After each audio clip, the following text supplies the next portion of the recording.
La mémoire. La mémoire, c'est l'un des piliers de la vie psychique. Tant que l'on ne cherche pas ces mots, ces clés, ces rendez-vous, ces mots de passe, les noms de ses people préférés, on estime ne pas avoir de problème de mémoire. Or, avoir une bonne mémoire, c'est bien plus que cela. C'est tout simplement enrichir sa vie. Pourquoi? Le pouvoir de l'imaginaire, vous savez, l'imagination, voir des images créées, la puissance et la magie du rêve, parce que quand vous rêvez, c'est la même chose, vous utilisez des images, du matériau. Tous les deux sont liés à une mémoire active. Imaginer ou rêver, c'est devenir un metteur en scène, c'est mettre en scène, et cela ne peut se faire que sur du matériau psychique qu'on a déjà enregistré, qui est en base.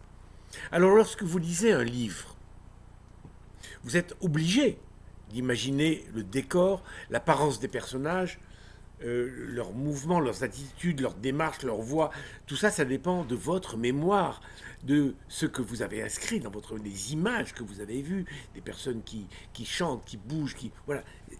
Si vous n'avez pas cette base de mémoire, eh ben vous n'avez rien. Vous ne pouvez pas imaginer. Donc vous avez intérêt à faire travailler cette mémoire pour la remplir. Et pour que ce travail vous rapporte, vous trouverez dans un post d'Instagram que je viens d'installer ce matin les 12 meilleurs aliments que je vous conseille pour fortifier et étoffer votre mémoire.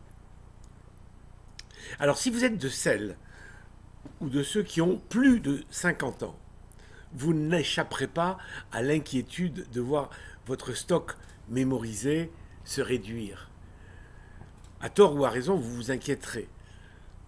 Il existe aujourd'hui une telle pression liée à la maladie d'Alzheimer que, à partir d'un certain âge, dès qu'on a un trou de mémoire, c'est ce à quoi on pense. Rassurez-vous, la fréquence de cette maladie ne devient pressante qu'après 75 ans. Et sachez qu'il existe une chose qui, à la fois rassure, vous rassurera plutôt à vous, et prévient sur l'apparition, c'est l'activité physique. Il y a à peine plus de 20 ans, il n'y a pas si longtemps que ça, on a découvert un fait d'une importance capitale. On a découvert que quelque chose est né. Quoi? On a toujours cru que nous venions au monde avec un stock colossal de neurones, des milliards, 14 milliards de neurones. Vous imaginez ce que c'est? Les neurones sont des cellules nerveuses. Donc quelques dizaines de milliers mouraient chaque jour jusqu'à finir par épuiser le stock initial.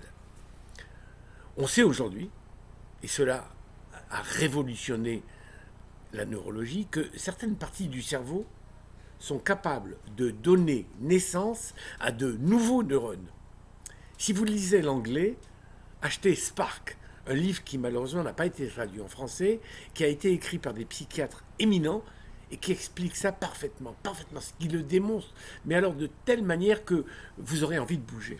Alors sous l'effet de l'activité physique, ces centres dont le plus important, le plus connu est l'hippocampe, parce que sa forme ressemble à la tête d'un cheval, sont capables de créer chaque jour de nouveaux neurones.